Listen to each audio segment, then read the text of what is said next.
Yeah, Elise. Awesome. Everyone doing good today? I'll give my introduction spiel in about a minute or so. But yeah, just wait for people to come in for a minute, Frank. Awesome. So thank you everyone for joining us. Hope everyone saw the questions.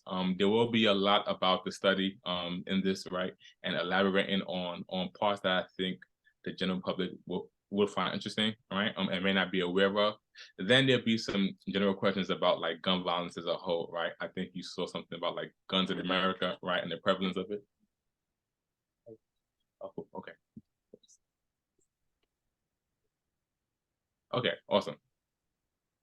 So hi everyone, thank you for joining us. We're just waiting for more folks to join on, but thank you for joining us tonight.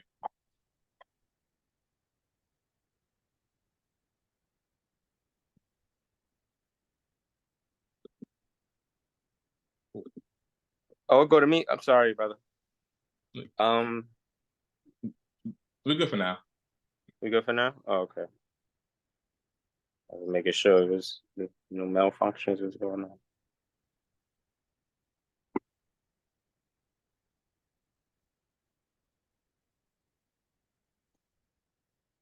Okay. So, good evening, everyone, and welcome. My name is Frank Teah, and I'm program director from New Yorkers Against Gun Violence. Thank you all for joining us. This program is part of our statewide education initiative called Connecting Communities to Prevent Gun Violence. We've been bringing together New York community leaders and survivors, elected officials at all levels of government, policy and public health experts, healthcare professionals, and others to discuss gun violence and solutions to save lives. We are hosting forums like this one so that leaders and residents in different parts of New York have the opportunity to discuss gun violence crisis happening in their communities and come together for solutions. New York City is considered one of the safest big cities in the country and one in the world. Our crime rate is far lower than what we saw in the 80s and 90s. However, safety is a luxury that only some New Yorkers know. The Black and brown residents in marginalized communities lack resources, affordable housing, and employment opportunities. They are targeted by the flow of traffic guns, which has left some neighborhoods across the 5 boroughs vulnerable to crime and violence. What has been particularly troubling is the number of young people who carry and use guns and are too often victims of gun violence. To explain why young people are picking up firearms, we have a few experts to discuss the nature of youth gun culture and how we can work together to reduce it. This evening, we are here with Solomon Acevedo, Deputy Public Advocate for Justice, Health, and Equity, Elise White, Deputy Research Director for the Center for Justice Innovation, Basaime Spaite, Community-Based Researcher for the Center for Justice Innovation, and Javonte Alexander, Senior Research Assistant for the Center for Justice Innovation. How are you all doing today? Doing great. Great. Thank you for having us, Frank. I thank you all for being on this panel, and I thank all the attendees for joining us for this insightful conversation. So that the audience knows how we all got here, I want everyone to explain how they landed in this line of work. What is your current role and what led you here? All right, so I think we can start with Solomon. Hey, good evening, everyone. Thank you again for having me, and for tuning in to this conversation. I think it's really important that we continue to discuss ways to understand with clarity through research the way that young people engage in all kinds of hidden economies, motivated by all things, and how they end up, intersecting with violence in that way. And yeah, I am the Deputy Public Advocate for Justice, Health, Equity, and Safety. That means that things that have to do with criminal justice, public safety, the NYPD, health, equity, and the way that racial justice cuts across all three of those subject areas. And we see a lot of commonalities and different issues that come about. And so the reason I came to this work actually was really motivated by work that I had done early on, working as a youth minister in Washington Heights, 2003, in seminary, working in a part-time position where I had a drop-in program with young people who just hung out, had conversations, ate some snacks, and would go upstairs and use a gym. So it was mainly a recreation-based program. But the young people that I came in contact with always had, a lot of conflict because being affiliated with rival gangs in one space, conflict over, different ways of making money and competing over that. And growing up as a young person in the 80s and witnessing murder and seeing how the crack epidemic ripped apart our communities, I really was troubled to see that this was another cycle that I was witnessing now in a different position, not as a young person, but now as a service provider. And I wanted to figure out how to really interrupt this cycle.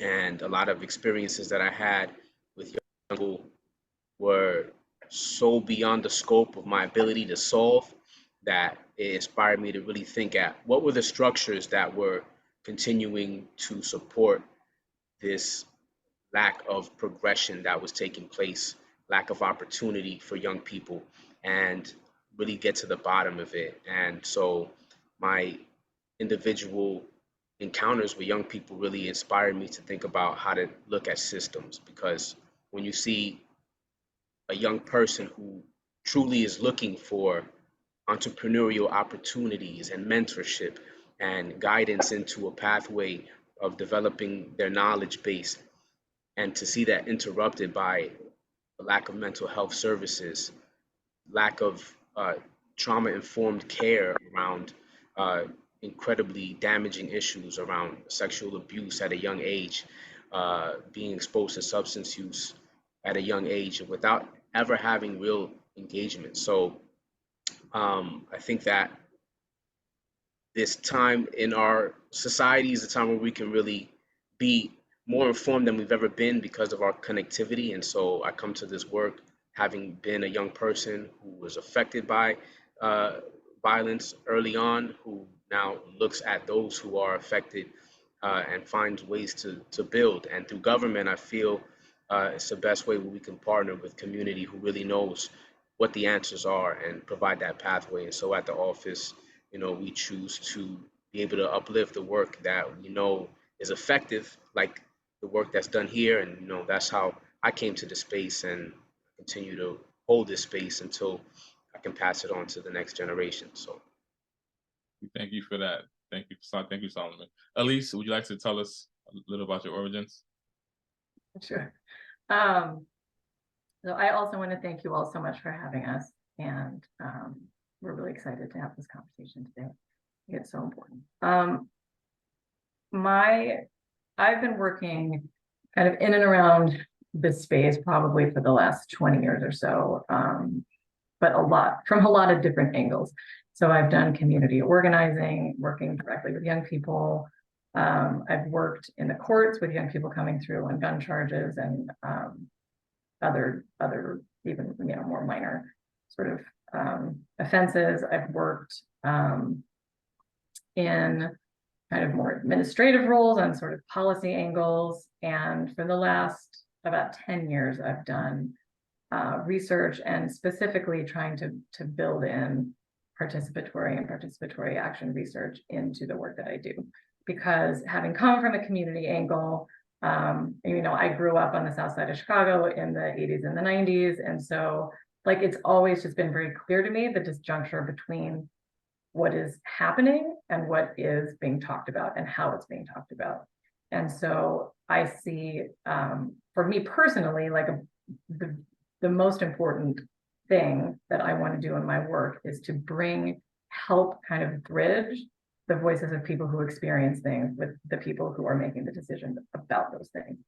And I try to do that kind of in all the work that I'm doing. And so most recently, that's been around the work that the center has done on gun violence and gun violence prevention. And so this report that we're going to talk about today is one of 4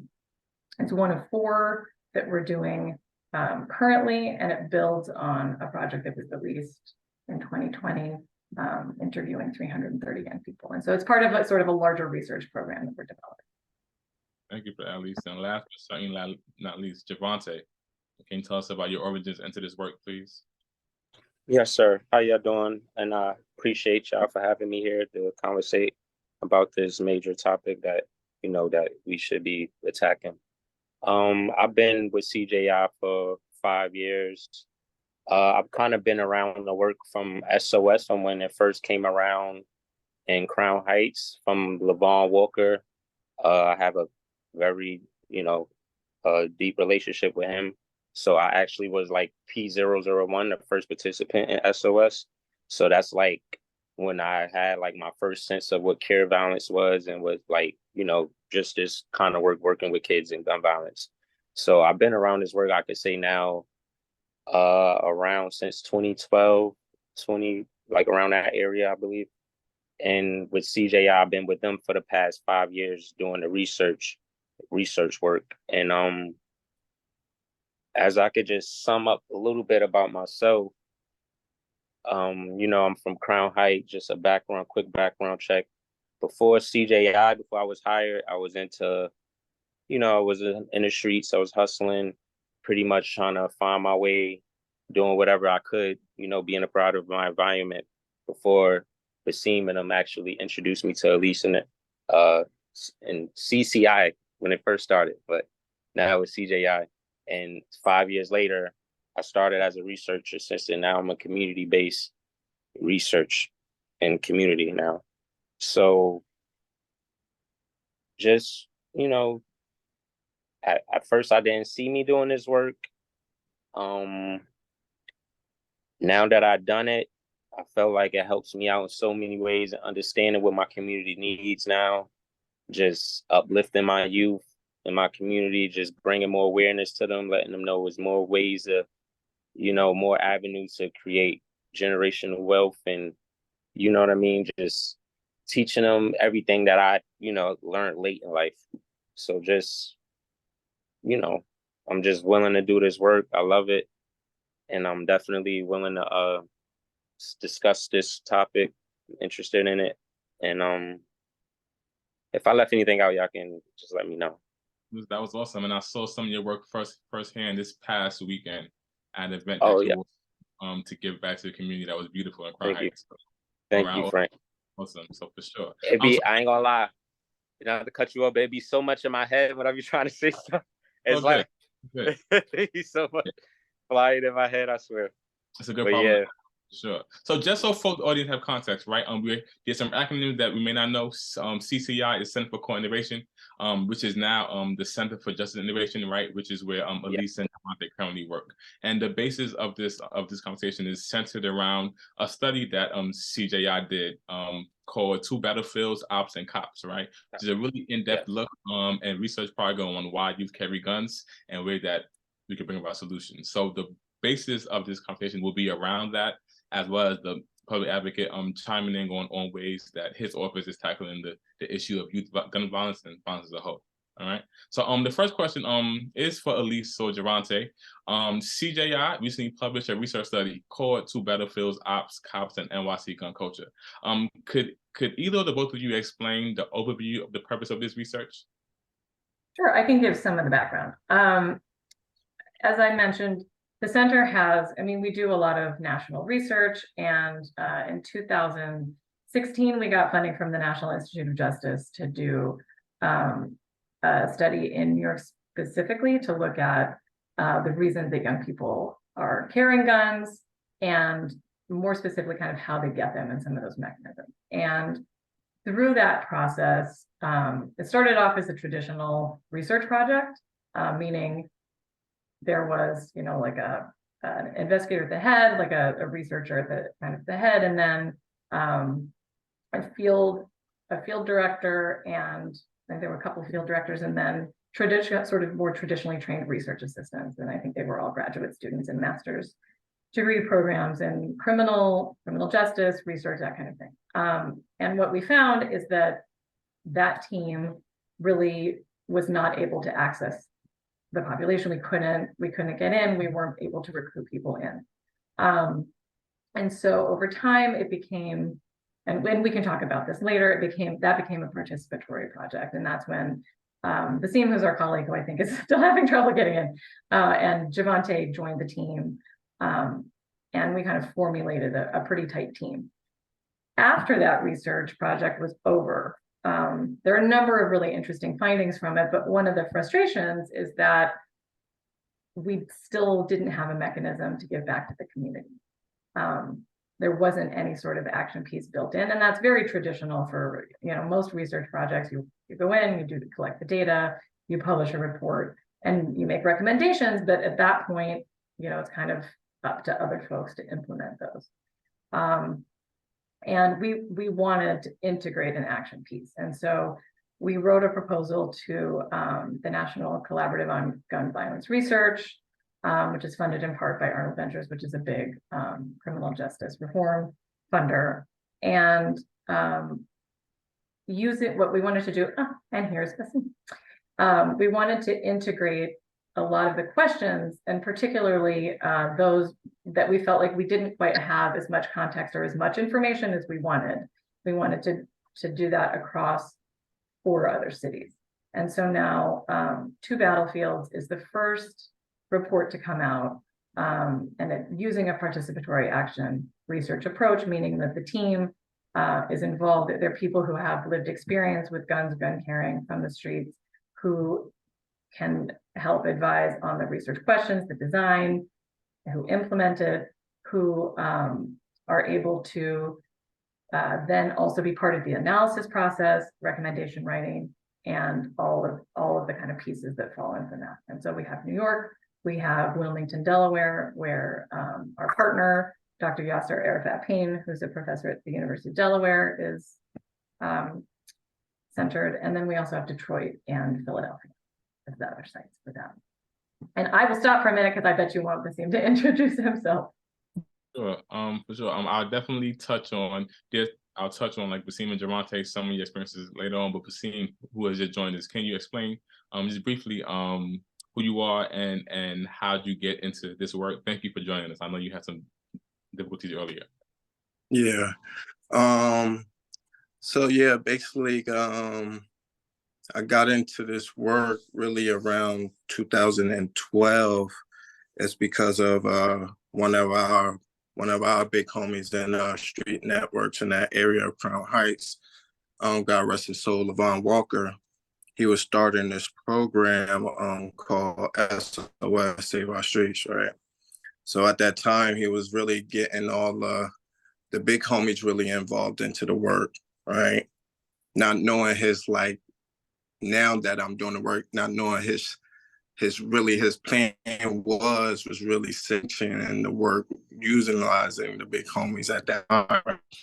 So we seen our big homies start getting into this work and start changing mindsets as far as like stopping retaliations and doing mediations against gun violence. And then they was getting paid for it while they're in their neighborhood. So that was something that was intriguing to us that was coming up.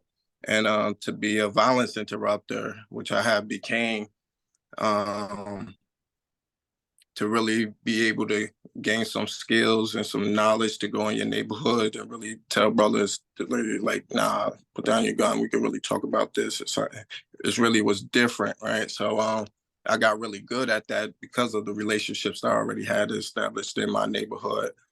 And then I did that for about 5-6 years, from a violence interrupter to an outreach worker there. And then I was fortunately in 2018 able to become part of this research project. The first one, Gotta Make Your Own Heaven. And that's when I joined Elise. And then when I joined there, I was just joined really because of my knowledge of gangs and guns. But I was basically security at that time for the academic research team that was doing the study. So I wasn't really feeling that because we was in the Bronx, and me protecting somebody I don't really know and going against a street network where I'm familiar with wasn't ideal for me. So I wanted to like kind of quit, but then they asked me to become a researcher.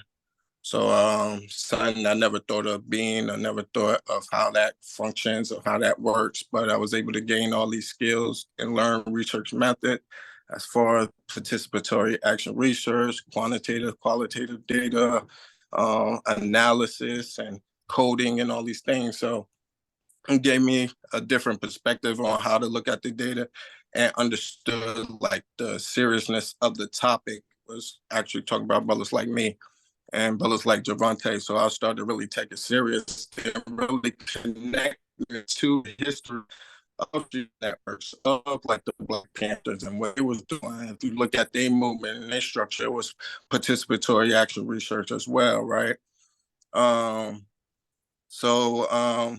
When I started making those connections, I really started to take it serious.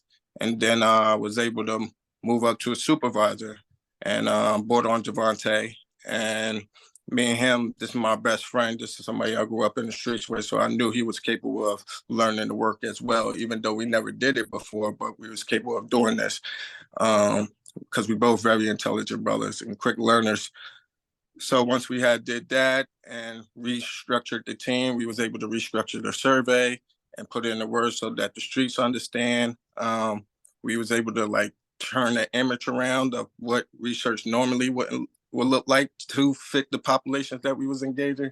So having all these freedoms was like really encouraging and really like, oh, this is something different. We might got something here that we need to like really look at. And then me having the voice to really speak towards the streets and having that dialogue with Elise and us having that exchange of perspectives of how we see. That's how we learned a lot from each other.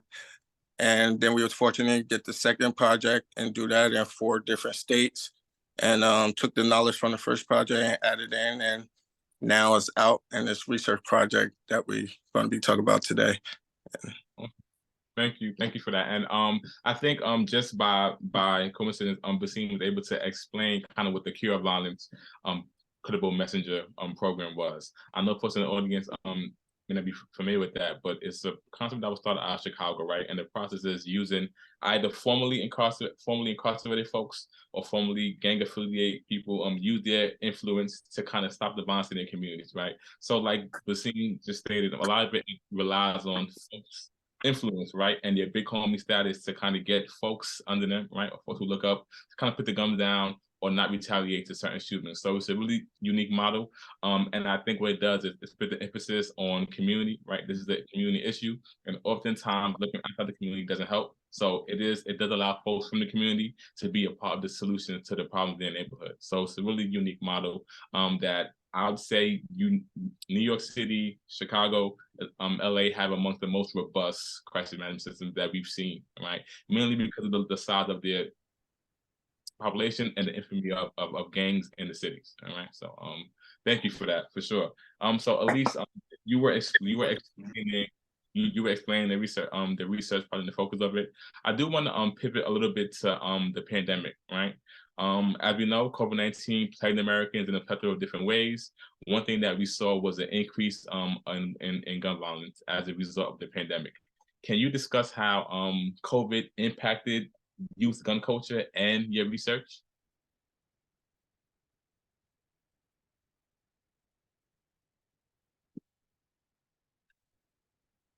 Elise. You want me to take it? Okay. You want me to start it off and then you guys will go? Yeah. Okay, yeah. Perfect. Okay. All right, I'll talk about how, particularly what's interesting and kind of unique for us is that we had asked many of the same questions. You know, we had the experience of conducting this research in a similar, though not exactly the same style, before COVID and then during COVID. So our fieldwork started in February of 2020, and we had 17 of our total 103 interviews collected, and then COVID hit, and the shutdown hit us.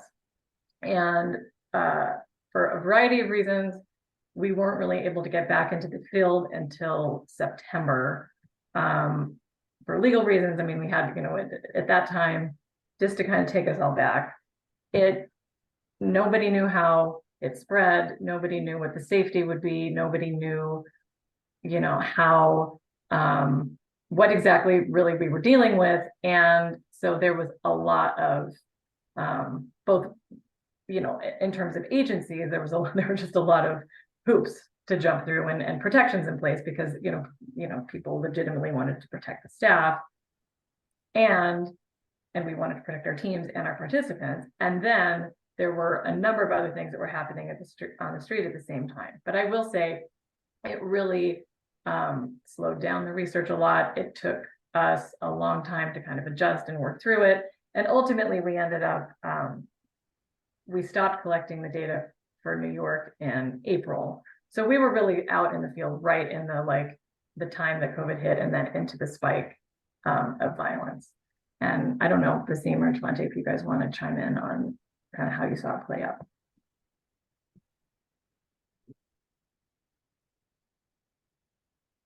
You got, oh, Javonte, you're muted. Javonte, you're on mute. Yeah, my bad, guys. But one thing I could tell you about the pandemic, it was new to everybody, right? Nobody, I feel like, you know, in my 31 years of living, I never experienced nothing like that, like the virus. I seen good, and I seen bad. I seen people be broke, lose all their jobs, lose stuff. Then I seen people that never had nothing ended up having all of this money because it was a resource. And at that time, it was a way that if you was tapped in or you was somebody, it was unemployment going on and it was a lot of scams going on around that time. So a lot of people that was broke had money. And as of kids, people that getting more money, kids that's getting money, first thing they want to do is buy guns when they get money. They want to get clothes, they want to get guns. So now you got a lot of kids now with money, with guns. Now you can wear masks. You know, you can wear gloves. It's not really police outside. So all of this is going on around pandemic. And we gotta tell these kids to do an interview with us for $30 and they coming in here with a pocket full of money. So now it's also like they really not doing the work because they want to do it now. It's just like, all right, I'm gonna just do it just because you dropping Teah now at this point. You know what I mean? Like, I mess with y'all my brick bros, so I'm gonna just do it for y'all. But y'all know I don't really need no $30. So it was like, so I felt like the recruitment, that's why it was so hard to be, even though that we was in our neighborhood, it was harder because now it's like, what the hell could we tell these kids? They all got freaking money now. Before pandemic, $30 was something. Now it's not. So you have that going on. Kids got cars and it just lead to people doing things, going to functions. And I just felt like that was one of the major like reasons why it was so much crime, because there's just so much kids with so much money and access to certain things now, you know, that they wasn't able to have before. So I'm hearing that, Basaime, go for it. I think during that time, it was many variables that was at play, right? For us, while we was gathering data, you had the pandemic going on, you had BLM going on, where you have all these cops killing these young Black men, and then just in our neighborhood, we had a gang war that was going on between the Wolves and the Trues, which is that's the folks and the Crips at that time. And that's due to drill music and all these things that are playing on top of unemployment and PPE, right? So I'm gonna say this part on for during that time, what Javonte was stating, yes, you had all these kids running around who was part of these. If you was tapped into these networks, you had a lot of money at that time, right? And $30 was nothing to you. So this is where our relationships and who we are, such as our credibility, such as our respect, our reputation comes into play over the years of us being in that neighborhood. And then since 2018 up to this very point of us gathering data and what we have done so far and having these different type of networks in these places and them being cool with us, right? And them understanding like what the importance of the project was and how it was getting out there to change conversation, to change narratives and take control of narratives, right? I would say it was a struggle at that time because everything was at play or whatnot, but in that time which is unrecorded, which me and Elise, we talk about a lot is that during that time of unemployment, it was peace. Even though you had that gang war going on, you did have a sense of peace because of the piece of money that was coming through these neighborhoods. So kids was able to do stuff for their kids and have the best birthdays. They had the best Thanksgivings going on. They had the best Christmases in that 2-year span, right? But when that started to take away, right? When you start taking that away, and then as we noticed, like kids pay attention to the news and know that big businesses was getting away with PPE loans and all this. But in our neighborhood, they was getting criminalized for that, right? And getting locked up. And then the money is drying up. So there's no more of that experience of being like not worried about money and providing for your family and giving them things that they need on the daily. That wasn't there no more, right? So now guys are going back. Now they're back hungry. It's drying up now, right? So this is where the gunplay started to come in and the robberies and the things that we started to see. And if I could just add one more thing, I think there's also, all the things that contribute to gun carrying in the first place, many of them were just turned up during that time period. So they were out of school, they didn't have connection to any of those support networks. All of the, for a long time, New York was just shut down completely. And so any sort of services or service provision had to be done on phone. Like there just was nothing really for them or to support or help them. And so they were just out. And I think that the lack of that infrastructure is important to also have. And that all caused a sense of unsafety, because a sense of fear of the unknowing. I think you are highlighting, I think, what most or a lot of folks know to be true, right?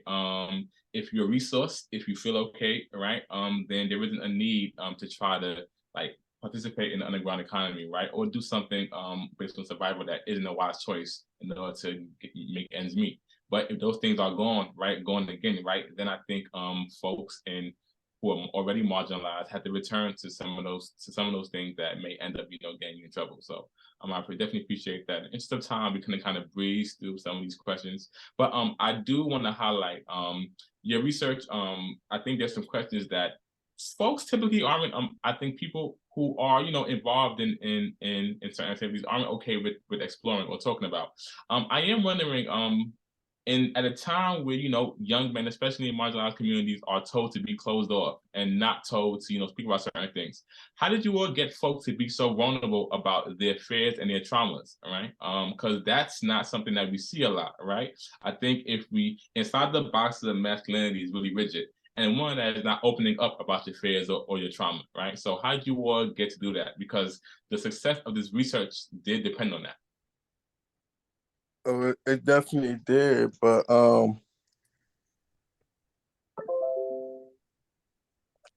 think here it was like we went out on courage, right? Like I'm so different as my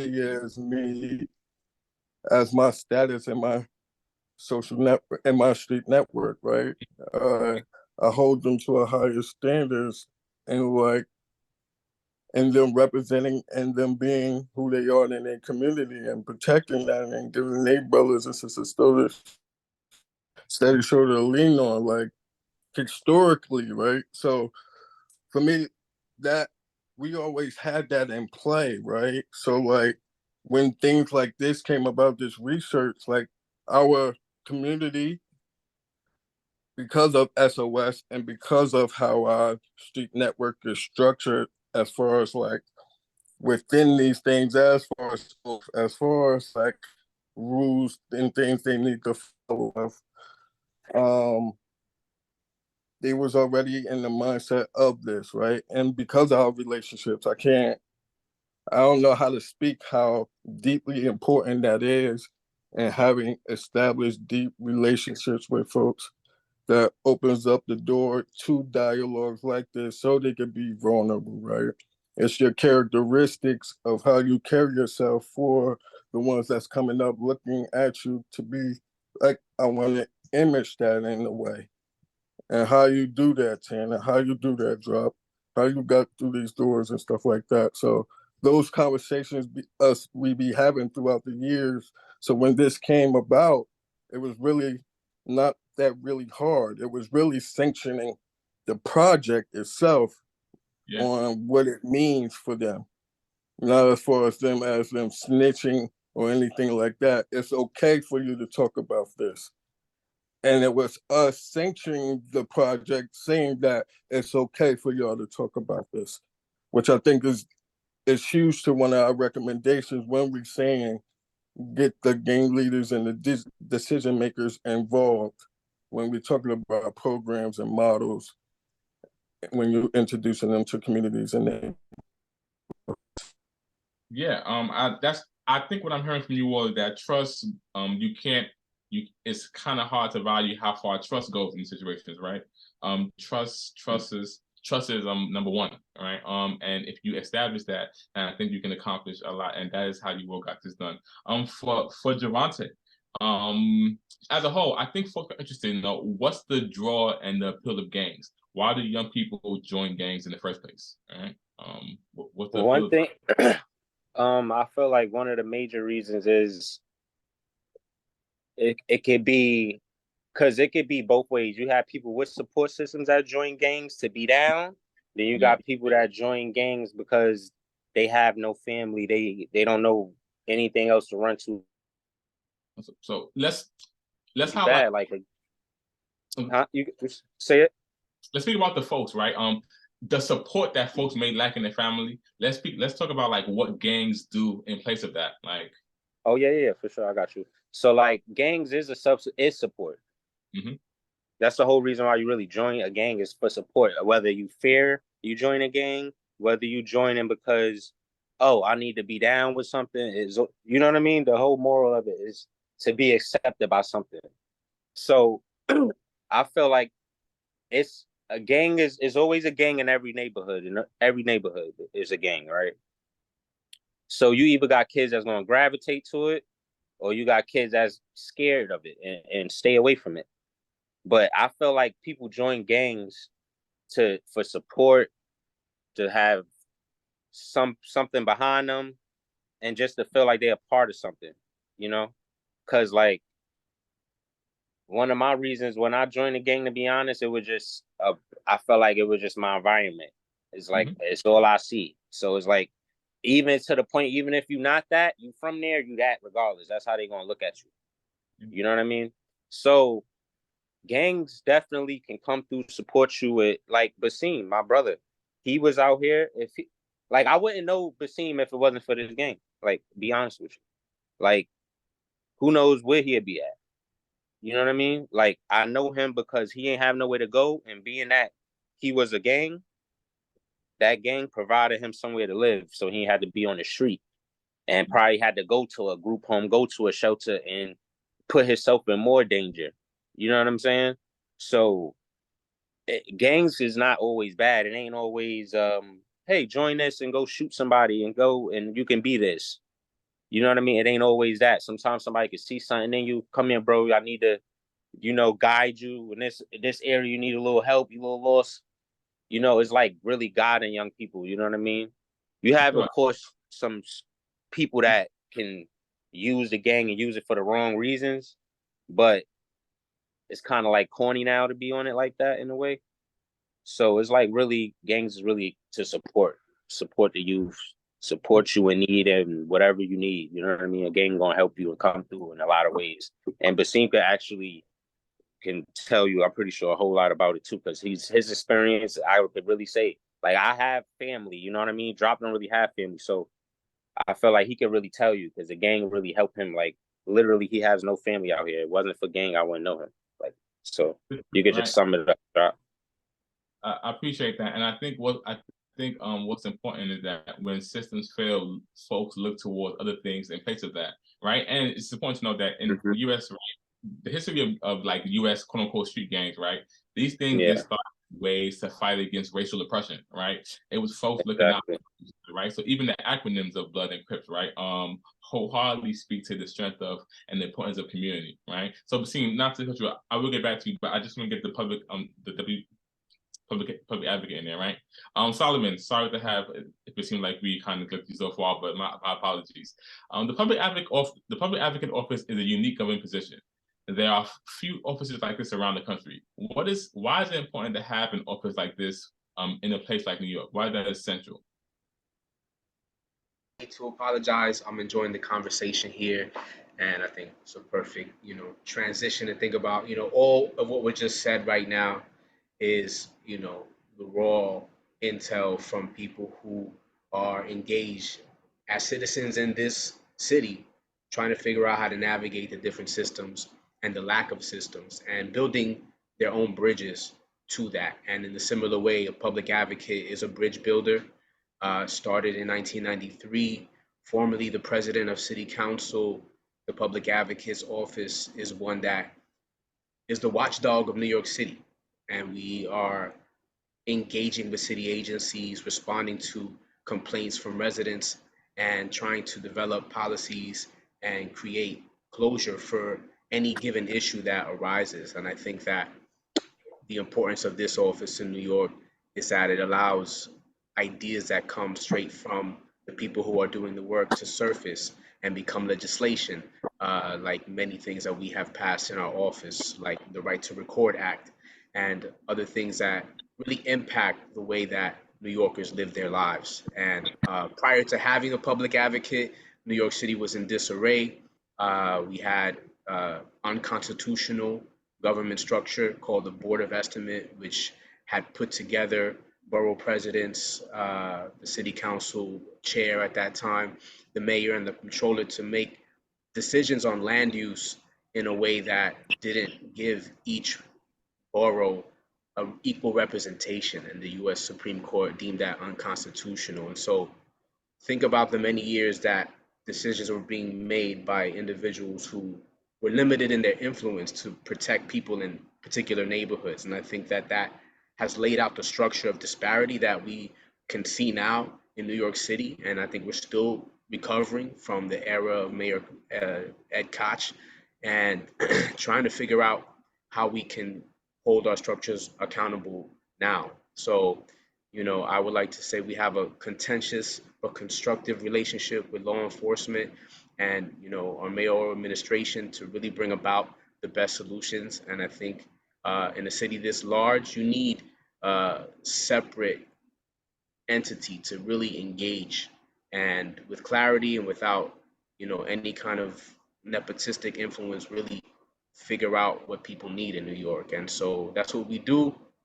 We pass laws, we hold hearings, we represent the people when they need to be represented publicly, and we also serve on different commissions and boards in New York City. And yeah, we need it because if we didn't need it, it wouldn't be here.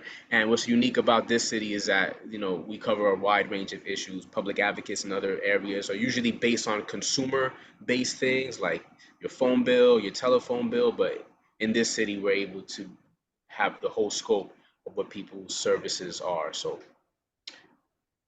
yeah. For that, Solomon. And I'm gonna head back to the research quickly, but of course come back to you. I think what most people want to know is what are your findings, right? So the research was set out to know why young people like carry and use firearms. What is some of the research saying, right? Why young people like carrying firearms per research? I can start, and then guys, if you want to just piggy off what I say.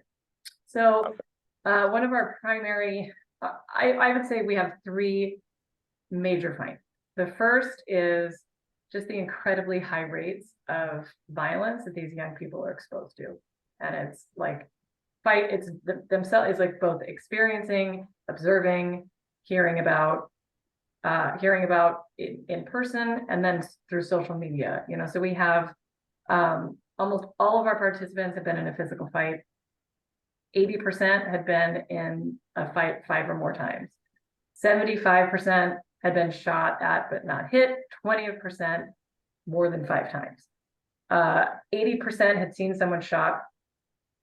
A quarter more than 5 times. Like, that's just incredibly high rates and that's like, really those exposures to gun violence in particular, very, very high. And it's not surprising then that another one of our significant findings is that fear is the primary driver. Yeah. And 75% of people carry because they're afraid that they're going to be killed. 72% because they're afraid their family is going to be harmed. And I think for people who then, people who are attending who might say, well, okay, so then the logical answer here is more police. We should have more police. Another significant finding is that about a third of participants say that they carry because they are afraid of police. And so what you have is basically this mutual escalation thing that starts to happen is you pull in more police, you have young people carrying guns. You're gonna, like, some percentage of them are gonna start carrying more because they're afraid that they're gonna be shot and killed. And I think, so that I think just kind of frames out why a lot of them are carrying. Now, another significant finding, and Basaime or Javonte, I don't know if you all wanna take this, is the kinds of gun carriers that we found in Brooklyn. Because a lot of times, there's this, I think because in the gun violence research, it's so hard to really reach and engage this population. There are very, very few community level surveys or kind of studies that are done. Most of them recruit out of community-based programs, out of carceral settings, or out of schools. So in each of those, you kind of get just a subset of the total. There tends to be, I think, people paint with a very broad brush when they're talking about gun carriers, and kind of lump everyone together in the same kind of group. And I think that tends to be, oh, they're just scary. They're just, people who are, antisocial or are out to kill. And that we found something very different. So guys, I don't know if who wants to take it? Yeah, just to piggy on what Elise is saying was so beautiful was yes, when people talk about gun violence and urban gun violence, if you want to say, doesn't know the components and how complex that is. Mm-hmm. When the streets talk about gun violence, it's a whole different way. And what came out in our research are 4 different types of gun carriers, right? You have one that carries for their hustle, one that carries for image, one that carries for protection, and then you just have your shooter. And Javonte, you could go ahead and break those 4 down. Oh yeah, so pretty much the image is just somebody that just want to pretty much carry you. They think it's cool, or just want you to know they have a gun. A hustler, just somebody that's going to protect his hustle, so just in case if you think about robbing him, he just want to protect himself. So I need protection. I feel you. Yeah, and what's the other one? It's hustler. I said hustler. I said the image shooter. The image. The general protection. And protection. And that's for safe neighborhood. But the image, the ones that carry for image, I think you want to dive more on that because of people can get that mixed up. The one that's carrying for image, meaning sometimes call that cloud shooter, right? Mm-hmm. Somebody who is carrying for the culture of things. And somebody that don't even have beef necessarily as well. Like somebody that don't even have beef, they just want to just carry and just really to be cool and be down, and just wants you to tell everybody he got a gun for real. Is all it is. Right. It's just seeking to be cool by you having a gun on you, pretty much. So the one go for it. I'm sorry. One who carries for hustling. You go ahead, break that down. Yeah, the one that carries for hustling is, of course, that's the one that's going to always protect his hustle because he never know who's out to get him because he's always known for money, and he just going to let everybody know that he got it on him. You know what I mean? A hustler just going to carry to protect himself for real. Then you have your shooter that you just won't never see. The shooter, you're not going to see no shooter. He just going to come out to shoot, and that's that. So a shooter is somebody you're not really going to see, and that's really the most hidden people and the hardest people to get to because they're not going to be visible at all. Like a real shooter is not going to be outside. He's not going to really want to talk to anybody unless you really have some type of connection with them. You know what I mean? Right. The research, and he's coming for, right? smallest percentage out of the three.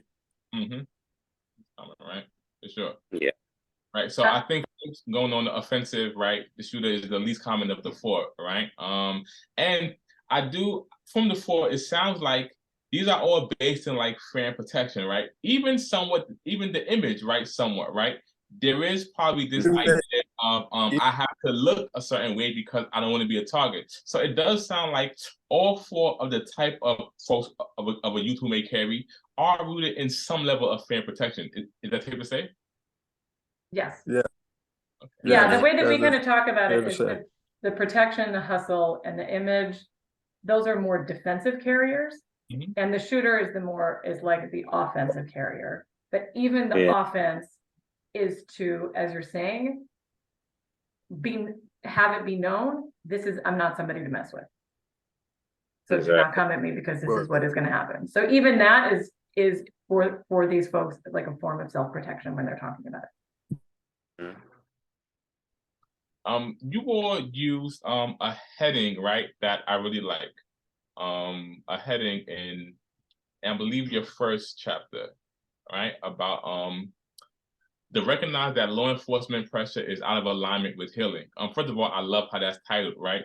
But I do want you all to elaborate on that, right? Because I think that is a big part, right? I think, at least you mentioned earlier, that folks might think I'm scared, I'm in fear, law enforcement, right? But we recognize that law enforcement pressure is out of alignment with healing. What does that mean? Okay.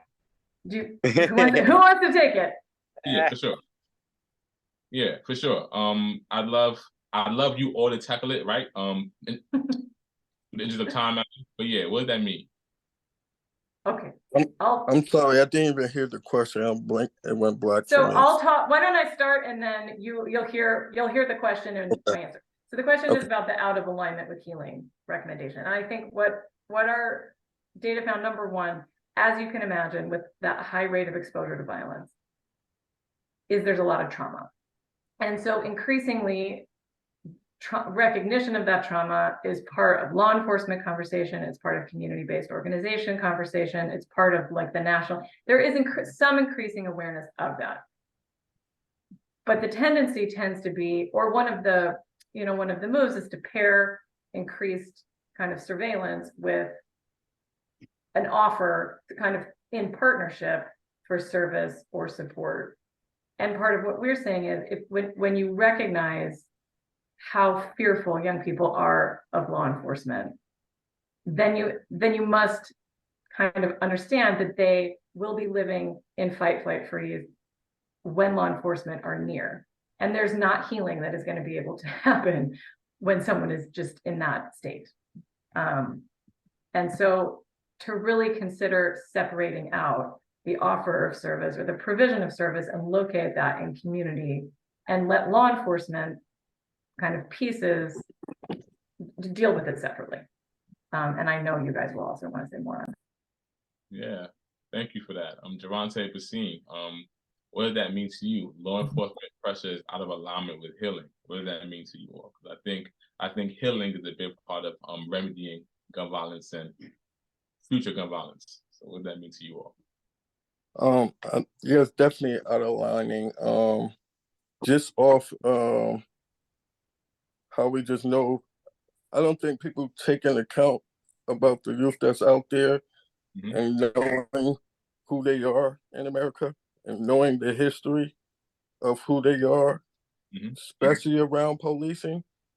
That's something that they experience while they're young. They see their brothers, their uncles, their fathers, their cousins go through it, and then they gotta go up and go through it. Like it's a generational thing. It's like the police and Black people in America, like that's in our blood. You know what I'm saying? So like you got little kids, you say police, you could play with little kids, sorry, Joe. You could just play with a little kid about police and they scared. That's crazy. Like you could tell a 2-year-old, oh, I'm gonna lock you, send the police in jail. And they'd be scared, crying. Like that's crazy. That's crazy. It's definitely out of alignment and healing and just their approach. It's just how you approach. It's just the gun carrying alone and how people who come into Black communities and never interacted with Black people have that conversation or that dialogue, and you coming as a police officer to solve or come with solutions without having dialogue, without having some type of exchange of conversation so we can really talk about the challenges or the obstacles that's at play between Black people and policing in America. So I can't suggest what healing measures that the police institution needs to take. As far as that, I just know that what I can do for my people and what I have learned off my experiences with that interaction and how I heal from that to be able to still do the work that I do. So. Thank you for that. So there's so many questions to get to, right? But I want you all to chime in on, I think we're all here and we're all in this work for solutions, right? So with that being said, right, with our experiences, right, our research and our day-to-day jobs, what do solutions look like? And I do want to hear from everyone, right? How do we remedy this situation, right? So remedying gun violence amongst the youth, running gun culture, but also remedying gun violence as a whole. How do we get to a place where we save lives, right, and we preserve life? Well, I could just say one thing, man, and it ain't very hard to see it. I just feel like giving kids more opportunities to be more financially supported, and also more activities for kids to where they not just naturally just going outside smoking weed, drinking. That's what all the kids doing nowadays. All they do is be outside, smoke, drink. There ain't nowhere for kids really to go. So I feel like just having more activities for kids, more programs again, just like back in the days, like, you know, it's always after school. It's just nothing for kids no more. It's just like it's like school's done, go home to your parents and go be kids. Like it ain't nothing for the kids for real, I don't feel like. Or if it is, they don't know about it. Or you know what I mean? It's not nothing really broadcasted the way it should be, because the youth is the future. And if we, you know, it's like waking up. If you can get a hold of a kid early than late, I feel like we should be worrying about that. Just like getting a hold of these kids young, you know what I mean? Until it's too late for them to learn, or they learned the hard way. They had to do 10 years. Like how much typical stories you hear that somebody had to change, they went to jail, they did 10 years, now they learned, and they about 40 years old. Like let's I feel like so gravitating towards these kids from young and just changing a whole horizon and mind frames and just talking about stuff from young, you know what I mean? It helps a lot. I feel like that's one of the major like solutions that I feel like can work. Like keeping them more financial support for kids, and just keeping them more activities for them, just keeping them more busy. I feel like, you know. Thank you, Javonte, for sure. Next, I'm a go for it, Basaime. I'm gonna say solutions. That's where we at right now, trying to create solutions. But what I liked so far about this was like this research forced the conversation, forced to have the dialogue to even diagnose this issue. Right, this is the start of diagnosing. That's the only way you could come up with a solution. Right, you got to diagnose the problem first.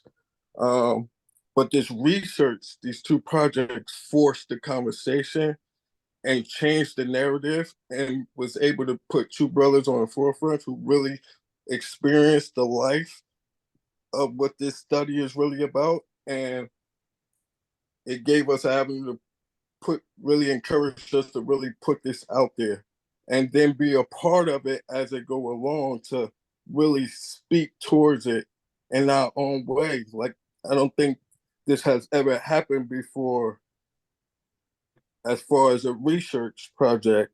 And when we're talking about urban gang and gun violence with our youth, I don't think without me and Javonte in this way and how we went about this project, it was able to even have the quantitative and qualitative part to hear the voices to go along with the numbers, which made this so different as well. So Yeah. what we Before I hear what we from, are having, I'm sorry. I'm sorry, what we're Yeah, go. having, such as what we're having right here, this dialogue right here, this conversation, diagnosing that issue, right? When me and Solomon having them conversations, we're diagnosing that issue. Him just being on the block and y'all being on the block there, and the environment to feel the energy to be able to really see where to diagnose it. Like we're doctors in this work as well, as I see it. So it's, for me, it's just the conversation is being had for us to all get a true understanding what the problem is, so we could come up with various solutions, because it's various complex problems to this issue as well. Sure. Thank you for that, Basim. I'm sorry for cutting you off a little earlier. Before I hear from Solomon and Elise, I just want to emphasize what Basim said. And in America, right, gun violence is rampant, right? And a lot of funding, like the research show, goes towards gun suicides, right, and mass shootings, right, but not as much goes towards urban crime, which happens all the time. So that is just funding research is part of finding solutions, right? Because there's not enough emphasis in that situation. My apologies for that. Elise and Solomon, to wrap us up, what are solutions to this issue, this pandemic, actually? Shall I wrap up the CJS? Okay. Sure. I can just say a couple of recommendations. I'll name some of the recommendations that are from the report. So we have, as you have heard us say, engaging street networks and gang leadership in conversations, have them at the table from the beginning, because there's such a tight connection between urban violence and street networks. Continuing to pretend that that doesn't exist serves nobody, and actually just increases the likelihood of young people, you know, it divorces some reality. And so the more that we can really accurately reflect, as Basim is saying, what is happening, is going to let us be honest about how we can really support and prevent more death, really, because that's what we're here for. I think we have building, you know, we found in our research a lot, and this is not going to surprise a lot of people, a lot of existing strong community connections. And these are kind of informal networks. Some of them are tied to the street networks, some are not, of support, care, mutual aid. And so, you know, a suggestion that we have is for anybody from the outside who's looking to help and come in, rather than trying to recreate the wheel, spend some time getting to know each other, build these relationships of trust, to identify what is already there locally, because it's going to differ place to place. What is already there locally that is working? What are the trusted kind of avenues and people, and work into and support and bolster what is already there. And some of that, you know, some of the credible messenger language, I think, obscures some of what we're saying, because what tends to happen is we just say, okay, credible messengers, right, okay, and then we're not really sure exactly what it is we're talking about. And so to recognize that credible messenger also is only means someone who is influential to the group that you are the specific group that you are trying to intervene with, and for us to be really precise about some of that language as well. I don't know, we have recommendations around healing. We have recommendations, of course, around involving young people and making sure that they are really integral pieces of whatever it is from start to finish, so that they own it, so that they feel invested, they feel seen, they feel recognized. These are all things that are in the report, and we're happy to talk about it more, but I'll let Solomon. Mr. Deputy Public Advocate, go for it. The floor is yours. Oh, thank you. And yeah, I'm just super impacted by this conversation. A lot of what we do in our office was inspired by groups on the ground like CJI, who really understand how to engage. And I think an important thing that Basim emphasized was, you know, having authentic relationships with the individuals that you are serving. And authenticity automatically demands that you don't have a particular end goal, that you're willing to go along for the journey of understanding what it is that young people are going through and how can we build that bridge to carry them to the other side. And so I think their research goes in a complementary form to something that we actually put out of our office, which I'm putting in the chat for folks now, which was a research report that we released last year around what, how can we address gun violence in New York City? And it's really coming from an analytical point of view where we're looking at the demographic makeup of New York City, and we're looking at the connecting line in lack of resources. And from analyzing and looking at the ways in which our communities where gun violence is the highest also have the least amount of job security, where communities have the highest levels of mental distress based on the number of 911 calls that are made for mental health crises, the highest number of chronic absences in school, highest areas with excessive housing costs, unemployment, and also during the time of the height of the pandemic, the highest rates of COVID infections.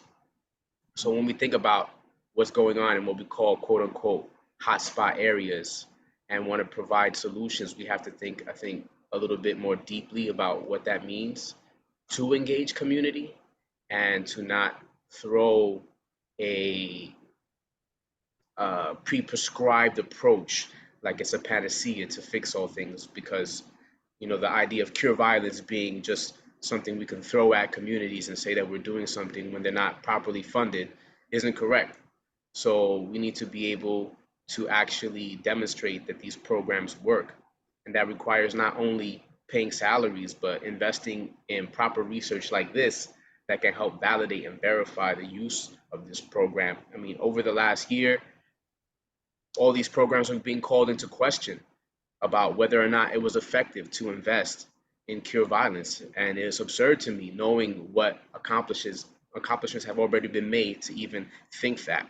But that's because of the fact that they're so under-resourced that they don't build a component often of being able to measure the program outcomes in a real format that could have everlasting impacts on our system.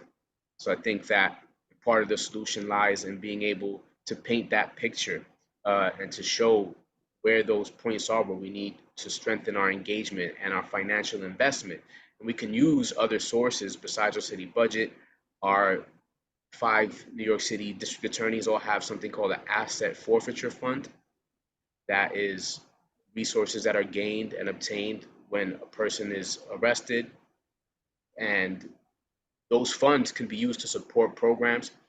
Of course, there's some limitations on that usage, but if there's a way to be more intentional in partnering with groups that are going to do long-term work, we should be looking to utilize those funds intentionally. The city has put together a program around hyper mentorship that focuses on targeting shooters. This is a program that we have advocated for during the de Blasio administration and was approved then, but is still being reworked. And this is a program that is a pilot, which hopefully will be a staple that would include research like this again, and not use the term credible messenger, because I hate that terminology at this point. And most people don't realize that's a biblical term. And a lot of the original work about cure violence came from people in church groups who got together.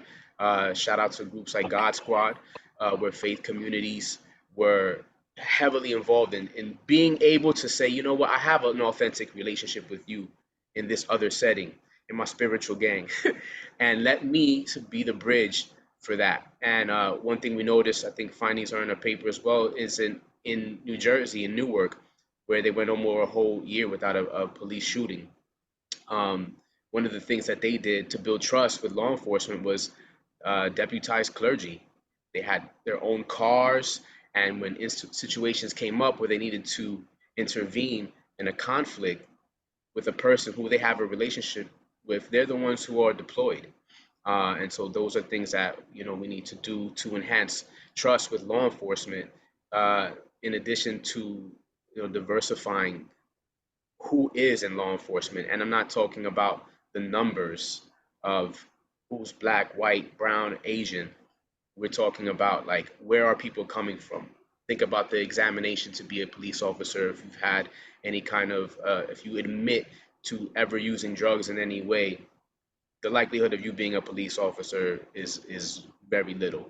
And other types of exclusions that take place, even if you wanted to be in that process. So um, another thing that we brought up to the city was neighborhood safety alliances. In Brownsville, for a period of time, service providers, in conjunction with the dispatchers at police precinct, were sending not law enforcement, but domestic violence specialists, cure violence workers, people who were actually in tune with the community, who could have a better outcome of de-escalating than would be a random armed officer who knows nothing about you, who's coming in an aggressive posture. So like I said, we have a contentious but constructive relationship with law enforcement. We want to be able to have peace and clarity. And so, you know, in order for that to happen, we need to break this last barrier of wanting to really talk about how to positively engage gangs. That means we have to end the gang database in New York City and stop using affiliation with street organizations as a way to criminalize individuals and target individuals for harassment. And so, you know, what does it look like to really engage gang leadership? I mean, it's happening now. And so I think that, you know, Basaime had mentioned us hanging out, and there was an amazing event that took place, uh, hosted by Basaime and some big homies who really created such a peaceful environment. Senator Zelnor Myrie was in attendance, the public advocate was in attendance, and it was a peaceful night for what people would think would be quote unquote rival gangs to actually be in collaboration and in unity and in harmony. And, you know, there was some fear that law enforcement would come and create hostility there. And even though they did show up, I think that being aware that there were elected officials watching and protecting that environment kind of helped them be less aggressive than they would normally be. And I think that that takes time to break down that culture. And we have to be committed not to just decreasing the number of statistical shootings that happen, but transforming the communities where these things are happening so that the rage and the baseline harm and grief that's just there present in the environment doesn't allow for the space for people to get connected to safe communities that thrive and really build trust and love. So healing takes place in structures and interpersonally, and policies like these, recommendations take into account, help heal those systems. But we also need the right people who are making the right amount of money to do this highly delicate work, to be able to actually turn the corner in what we want to do. So a little long-winded, but I'm just making up for all the listening I was doing.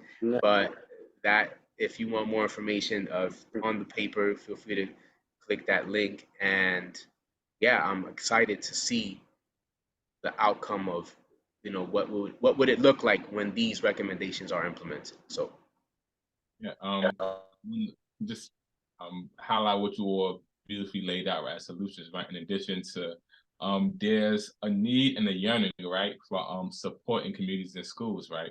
And certain school-based programs like the one we run at New York Gun Culture, like Reaction, right? When we're in the school throughout the school day to make sure that we reach other students, right? The students who may be doing really well in class or may not be, right? We're in their classwork today where they're getting credit for, teaching them things that they feel like they're the expert in, right? Giving that is a big part of solving some of the issues in our community, right? And also being in community with folks, right?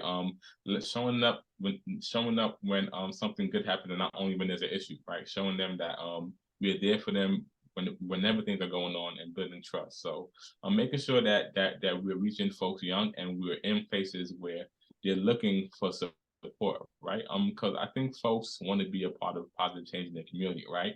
A lot of times it's just like the know-how, right? And I think what this project does, right? Research does, what your office does, and what our reaction program does is it aims to make folks stronger advocates for themselves in their communities, right? And not only bolsters the safety of their communities and folks like them. So we thank you all for the discussion. It was beautiful. It can go on forever. A lot of questions we didn't get to. We will cover them. I thank everyone from CGI to Public Advocate for being here today, folks. I know it work, but thank you for joining us and logging on to this beautiful conversation. And this was incredible. I look to speak to you. We'll be in conversation about this issue and more. Always. Thank you for hosting me last week at your event and Public Advocate. You and I have had some really cool conversations offline about this. So I thank you all for being here this evening. And thank you for everyone who joined us tonight. I hope everyone has a restful, safe week and enjoy. Thank you. Thank you so Frank. much. Thank you, Frank. Solomon, appreciate you. Rebecca, thank you. Good to see y'all. Thank you, Frank. Thank you, Rebecca. Thank you. Thank you guys so much. This is so amazing. We'll talk soon. All righty. Bye, everybody. Later.